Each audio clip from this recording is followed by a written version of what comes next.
الحمد لله رب العالمين والصلاة والسلام على سيد الأنبياء والمرسلين. أما بعد فأعوذ بالله من الشيطان الرجيم. بسم الله الرحمن الرحيم.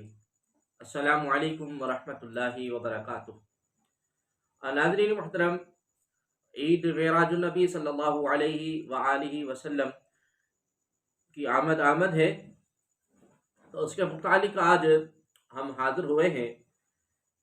ناظرین محترم، نبی اکرم نور مجسم صلی اللہ تبارک و تعالی علیہ وآلہ وسلم کے آسمانی معجزات میں سے معراج کا واقعہ بھی بہت زیادہ اہمیت کا حامل ہے، اور ہماری مادی دنیا سے بالکل ہی ماورا ہے، اور عقل انسانی کی قیاس گمان کی سرحدوں سے بہت زیادہ بالاتر ہے.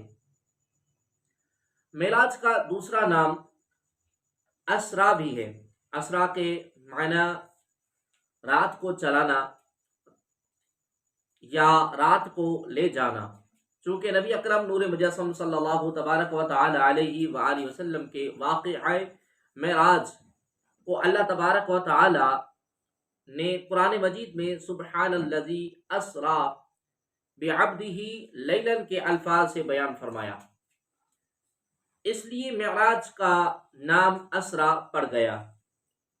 اور چونکہ حدیثوں میں معراج کا واقعہ بیان فرماتے ہوئے نبی اکرم نور مجسم صلی اللہ تبارک و تعالی علیہ وآلہ وسلم نے عرج بی یعنی مجھ کو اوپر چڑھایا گیا کا لفظ ارشاد فرمایا، اس لیے اس واقعہ کا نام معراج ہو گیا.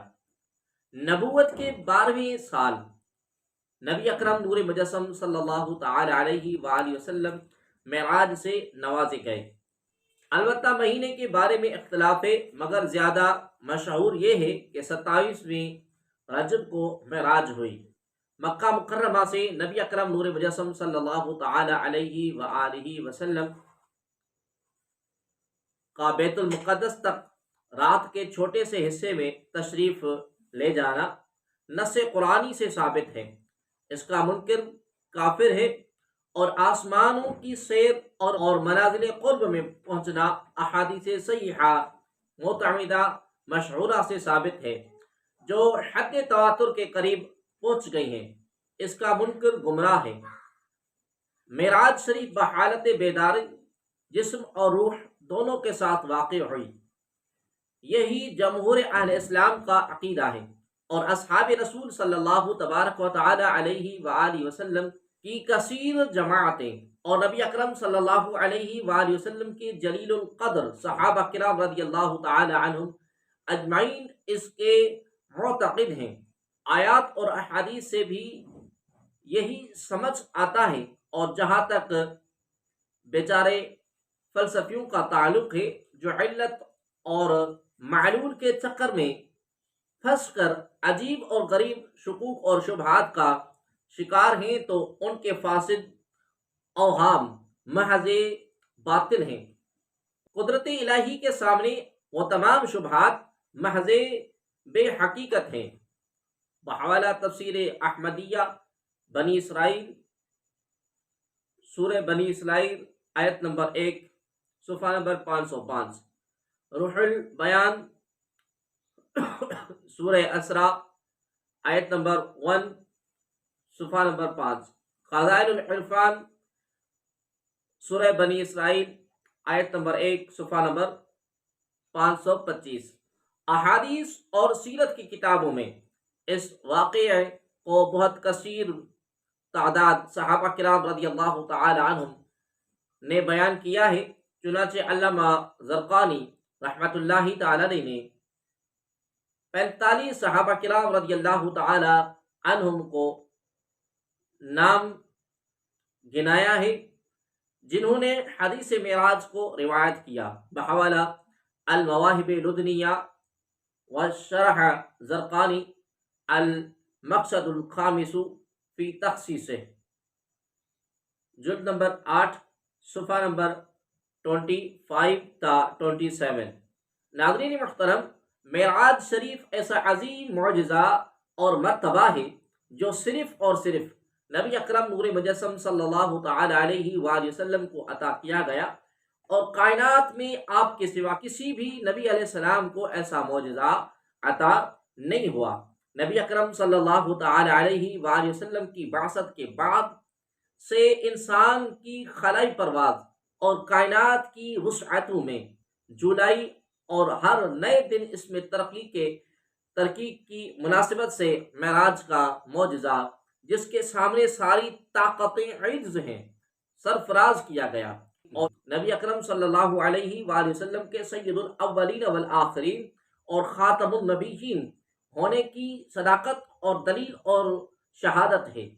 ناظرین محترم، لفظ معراج عروج کا اسم اعلیٰ ہے، اس کے معنی سیڑھی ہے، مگر شریعت میں معراج سے مراد نبی اکرم نور مجسم صلی اللہ علیہ وآلہ وسلم کا آسمانوں سے اوپر قاب قوسین اور دنا فتدلہ میں تعریف لے جانا ہے۔ معراج کا مقصد آپ کریم صلی اللہ علیہ وآلہ وسلم کی شان عظمت کا اظہار، دیدار الہی اور آیات خداوندی کا مشاہدہ، لِنُرِيَهُ مِنْ آیاتنا، اور آپ کی شان عظمت پر ایمان کا سارے انسانوں سے امتحان۔ معراج شریف جسم کے ساتھ بیداری میں ایک بار ہوئی، اور روحانی معراج 34 مرتبہ ہوئی ہے۔ معراج کی تاریخ کے بارے میں قول راجح 27ویں رجب المرجب، شب دوشنبہ، بعثت کے 11ویں سال ہے۔ مزید اس کے بارے میں علماء کرام کے 10 اقوال موجود ہیں۔ نمبر 1، ہجرت سے 6 ماہ قبل۔ نمبر 2، ہجرت سے 8 ماہ قبل۔ نمبر 3، ہجرت سے 11 ماہ قبل۔ نمبر 4، ہجرت سے 1 سال قبل۔ نمبر 5، ہجرت سے 1 سال اور 2 ماہ قبل۔ نمبر 6، ہجرت سے 1 سال اور 3 ماہ قبل۔ نمبر 7، ہجرت سے 1 سال اور 5 ماہ قبل۔ نمبر 8، ہجرت سے 1 سال اور 6 ماہ قبل۔ نمبر 9، ہجرت سے 3 سال قبل۔ نمبر 10، ہجرت سے 5 سال قبل۔ یہ 10 اقوال علماء سیرت کے موجود ہیں، لیکن علامہ ابن حجر عسقلانی رحمۃ اللہ تعالی علیہ نے فتح الباری شرح صحیح بخاری شریف میں جو ترجیح دی ہے وہ یہ ہے کہ حضرت سیدہ خدیجہ الکبریٰ رضی اللہ تعالی عنہا کے وفات کے بعد اور بیعت عقبہ سے پہلے معراج ہوئی۔ اگر اس بات کو ترجیح دی جائے تو معراج النبوہ 10ویں سال کے بعد اور 11 نبی میں سفر طائف سے واپسی کے بعد ہوئی۔ معراج کی تاریخ، دن اور مہینے میں بہت زیادہ اختلاف ہیں، لیکن اتنی بات پر بلا اختلاف سب کا اتفاق ہے کہ معراج نزول وحی کے بعد اور ہجرت سے پہلے کا واقعہ ہے، جو مکہ معظمہ میں پیش آیا، اور ابن قتیبہ دینوری المتوفی 267 ہجری اور ابن عبد البر المتوفی 463 ہجری اور امام رافعی اور امام نووی علیہم الرحمہ نے تحریر فرمایا ہے کہ واقعہ معراج رجب کے مہینے میں ہوا، اور محدث عبد الغنی رحمۃ اللہ تعالی علیہ نے رجب کی 27ویں بھی متعین کر دی ہے، اور علامہ زرقانی رحمۃ اللہ تعالی علیہ نے تحریر فرمایا ہے کہ لوگوں کا اس پر عمل ہے، اور بعض مورخین کی رائے ہے کہ یہی سب سے زیادہ قوی روایت ہے، بحوالہ زرقانی جلد نمبر 1 صفحہ نمبر 355 تا 358۔ ناظرین محترم، اب یہ بھی کچھ لوگ کہتے ہیں کہ واقعہ معراج جو ہے وہ حق نہیں ہے۔ اس کے بارے میں ہم یہ عرض کرتے ہیں کہ واقعہ معراج حق ہے۔ نبی اکرم نور مجسم صلی اللہ تبارک و تعالی علیہ وآلہ وسلم نے جو کچھ بیان فرمایا حق ہے۔ جمہور علماء کے نزدیک 27ویں رجب کو ہوا تھا۔ معراج النبی صلی اللہ علیہ وآلہ وسلم کا مقصد تاریخ بتانا نہیں، بلکہ حضور نبی اکرم صلی اللہ علیہ وآلہ وسلم کی قدر اور منزلت اور شان بیان کرنا ہے۔ اس لیے ضروری نہیں کہ تاریخ کا ذکر حدیث مبارکہ میں ہو، بلکہ جتنے بھی بڑے بڑے واقعات ہوئے ہیں کسی کا ذکر بھی حدیث میں تاریخ کے حوالے سے نہیں ہوا، بلکہ مورخین اور تاریخ دان لوگ بیان کرتے ہیں۔ اسی طرح قرآن مجید میں بڑے بڑے واقعات ذکر کیے گئے ہیں لیکن تاریخ نہیں بتائی، یہاں تک کہ نزول قرآن، ابتداء وحی کی تاریخ بھی قرآن میں نہیں ہے۔ لہذا ایسے سوالات کرنا وقت ضائع کرنے کی مترادف ہیں۔ اصل مقصد کو جانا اصل مقصد کو جانا چاہیے۔ ناظرین محترم، معراج کتنی بار اور کیسے ہوئی؟ تو اس کا جواب ہم آج اس نشست میں عرض کرتے ہیں کہ جمہور علماء کا صحیح مذہب یہی ہے کہ معراج بحالت بیداری جسم روح کے ساتھ صرف ایک بار ہوئی۔ جمہور صحابہ اور تابعین اور فقہا اور محدثین نیز صوفیہ کرام کا یہی مذہب ہے۔ چنانچہ علامہ حضرت ملا احمد جیون رحمۃ اللہ تعالی علیہ، استاد اورنگزیب عالمگیر بادشاہ نے تحریر فرمایا ہے کہ والاصح انه كان في اليقظة بجسده مع روحه وعليه اهل السنة والجماعة، فمن قال انه بالروح فقد او في النوم فقط فمبتدع ضال مضل فاسق۔ بحوالہ تفسیرات احمدیہ بنی اسرائیل صفحہ نمبر 408۔ یعنی اور سب سے زیادہ صحیح قول یہ ہے کہ معراج بحالت بیداری جسم اور روح کے ساتھ ہوئی۔ یہی اہل سنت و جماعت کا مذہب ہے۔ لہذا جو شخص یہ کہے کہ معراج فقط روحانی ہوئی یا معراج فقط خواب میں ہوئی، وہ شخص بدعتی، گمراہ کن اور فاسق ہے۔ نبی اکرم صلی اللہ علیہ وآلہ وسلم سراپا معجزہ بن کر اس دنیا میں تشریف لائے۔ آپ صلی اللہ علیہ وآلہ وسلم کے جمالات اور کمالات اور روشن ترین معجزات تو بے شمار ہیں، لیکن معراج وہ فضیلت ہے جو رب کائنات نے اپنے محبوب صلی اللہ علیہ وآلہ وسلم کے سوا کسی نبی یا رسول کو عطا نہیں کی۔ یہی وہ موقع تھا جب رب العزت نے اپنے محبوب صلی اللہ علیہ وآلہ وسلم کو نمازوں کا تحفہ عطا کیا۔ واقعہ معراج کو اسلامی تاریخ میں انتہائی اہمیت حاصل ہے۔ 27 رجب المرجب کو انوار اور تجلیات کے جلوے سمیٹے حضرت جبرائیل علیہ السلام 50,000 فرشتوں کے ہمراہ جنتی براق لیے آسمان سے آپ صلی اللہ علیہ وسلم کے چچا زاد ہم شیرہ حضرت ام ہانی رضی اللہ تعالی عنہا کے گھر حاضر خدمت ہوئے اور عرض کی کہ رب العزت آپ سے ملاقات کا مشتاق ہے۔ یہی وہ مقدس شب ہے جب انسانیت معراج سے سرفراز ہوئی اور آقائے دو جہاں صلی اللہ علیہ وآلہ وسلم زمین سے عرش بری تک جا پہنچے۔ فضا درود و سلام سے گونج اٹھی اور آقائے دو جہاں صلی اللہ علیہ وآلہ وسلم نے سفر معراج کا آغاز فرمایا۔ چاروں طرف نور پھیل گیا، کائنات کے پورے نظام کو روک دیا گیا۔ پہلے آسمان سے 7ویں آسمان تک اولو العزم انبیاء اور ملائکہ نے آپ کریم صلی اللہ علیہ وآلہ وسلم کا استقبال کیا۔ جنت کی سیر کے بعد آپ کریم صلی اللہ علیہ وسلم سدرۃ المنتہا پہنچے تو عرش نے آپ صلی اللہ علیہ وآلہ وسلم کا دامن تھام لیا اور تمام حجابات ہٹا دیے گئے۔ یہی وہ وقت تھا جب پروردگار عالم نے اپنی محبوب ترین ہستی صلی اللہ علیہ وآلہ وسلم سے ملاقات کی اور نماز کا تحفہ عطا کیا۔ جب تاجدار حرم عرش معلیٰ سے تشریف لائے تو گھر کے دروازے کی کنڈی ہل رہی تھی، بستر گرم تھا اور وضو کا پانی بہہ رہا تھا۔ معراج مصطفیٰ صلی اللہ علیہ وآلہ وسلم کے لیے ہی وقت روکا گیا اور پھر اسی محبوب کبریا صلی اللہ علیہ وآلہ وسلم کے لیے وقت کو جاری کیا گیا بحوالہ معارج النبوہ اور مدارج النبوہ اور مواہب لدنیہ۔ حضرین محترم، معراج شریف ایسا عظیم معجزہ اور مرتبہ ہے جو صرف نبی اکرم صلی اللہ علیہ وآلہ وسلم کو عطا کیا گیا، اور کائنات میں آپ کے سوا کسی بھی نبی کو ایسا معجزہ عطا نہیں ہوا۔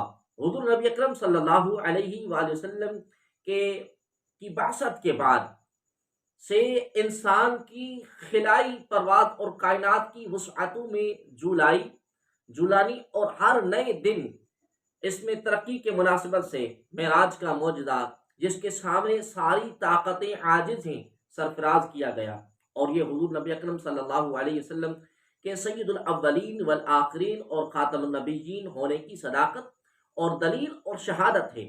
معراج کی تاریخ کے بارے میں قول راج 27 رجب المرجب شب دوشنبہ بعثت کے 11 سال ہے، جیسا کہ تفصیل سے ہم عرض کر چکے ہیں۔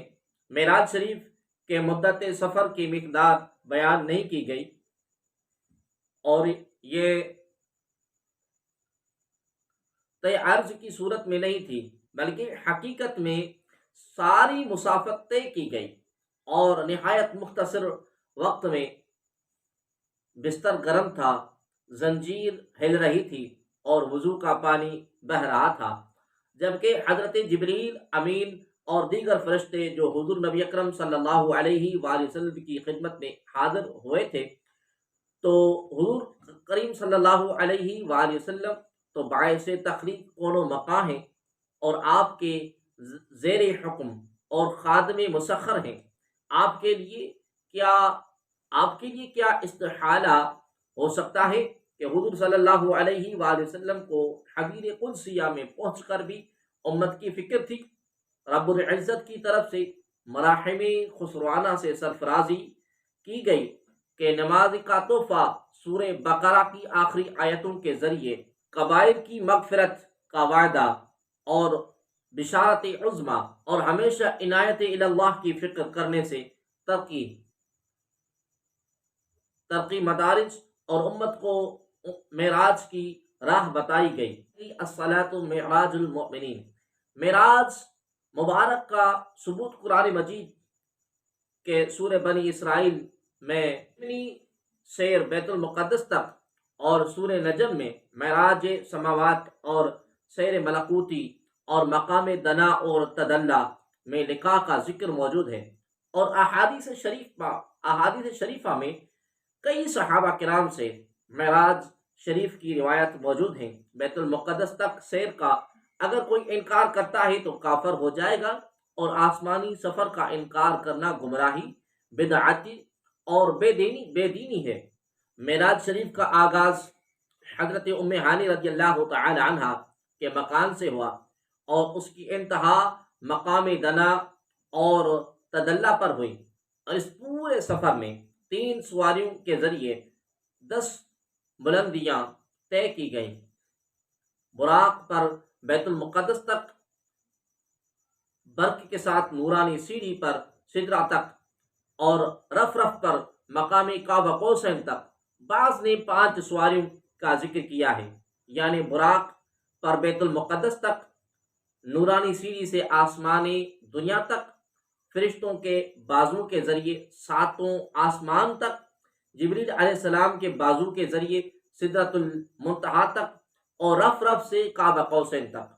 اس سفر میں مراقی 10 یعنی 10 بلندیاں طے فرمائی، اور اس سے آگے تشریف لے گئے۔ ایک تا 7 حتیم کعبہ سے 7ویں آسمان تک،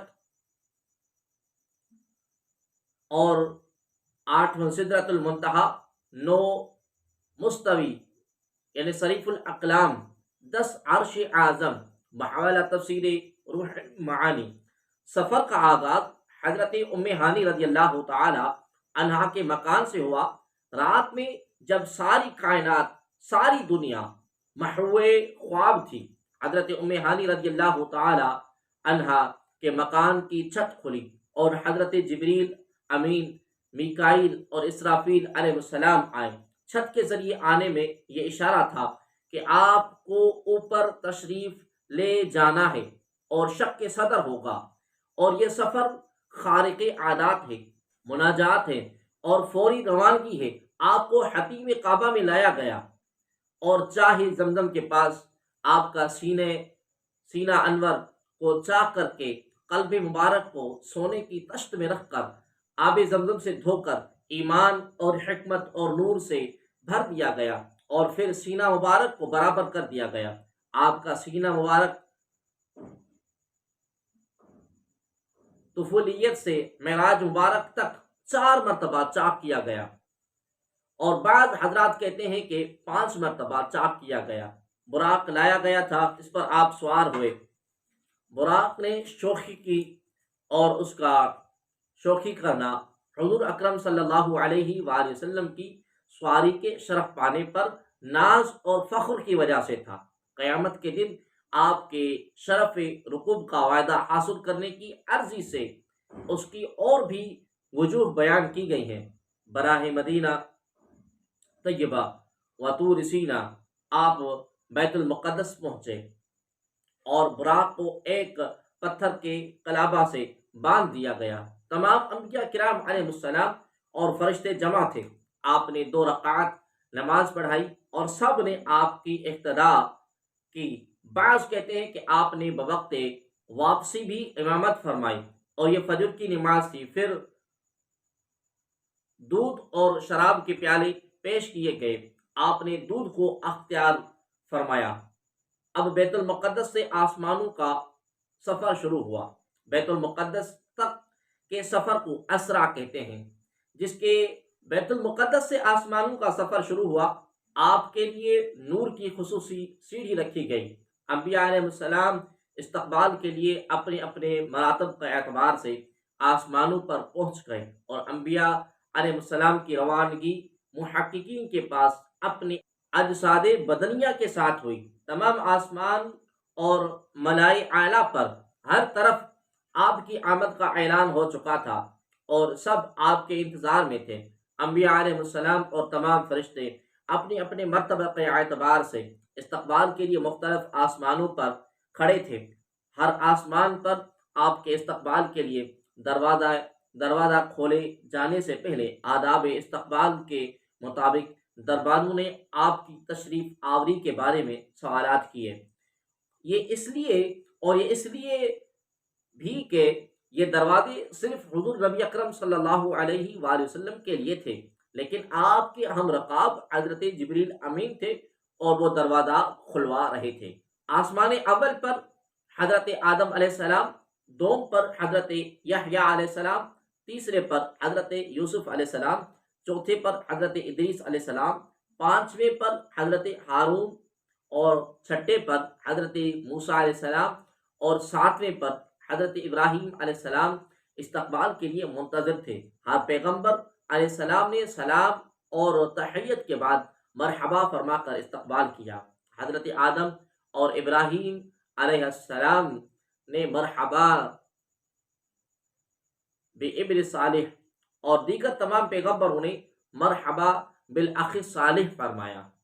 صالح سے مراد رب کے مظہر اتم اور رویت باری تعالی نید شفاعت کبریٰ کی صلاحیت والے عظیم ہستی مراد ہے۔ بعد پیغمبروں کا ایک زائد آسمانوں پر ہونا معلوم ہوتا ہے، وہ اس لیے کہ وہ بعد استقبال دوسرے آسمان پر بھی پہنچ گئے تھے، اور آپ بیت المعمور تشریف لے گئے، جس کا ہر روز نئے 70,000 فرشتے طواف کرتے ہیں۔ آپ نے وہاں بھی امامت فرمائی۔ پھر سدرۃ المنتہا تشریف لے گئے۔ یہ مقام اس کے اوپر والوں کے لیے اور اس کے نیچے والوں کے لیے حد فاصل ہے۔ اس پر اللہ تبارک و تعالیٰ کی تجلیات اس قدر چھائی ہوئی تھی کہ اس کے انوار اور کیفیات بیان سے باہر ہیں۔ حضرت جبریل امین نے فرمایا کہ یہاں سے ایک پور بھی میں آگے بڑھوں تو میرے پر جل جائیں گے۔ حضور صلی اللہ علیہ وآلہ وسلم بنفس نفیس اوپر تشریف لے جاتے، پھر مقام مستوری پہنچے اور تمام عوام کا مشاہدہ فرمایا، اور تدبیرات عوالم سارے دکھائے گئے، اور عوالم کی تفسیرات لکھنے والے قلموں کی آواز سنی۔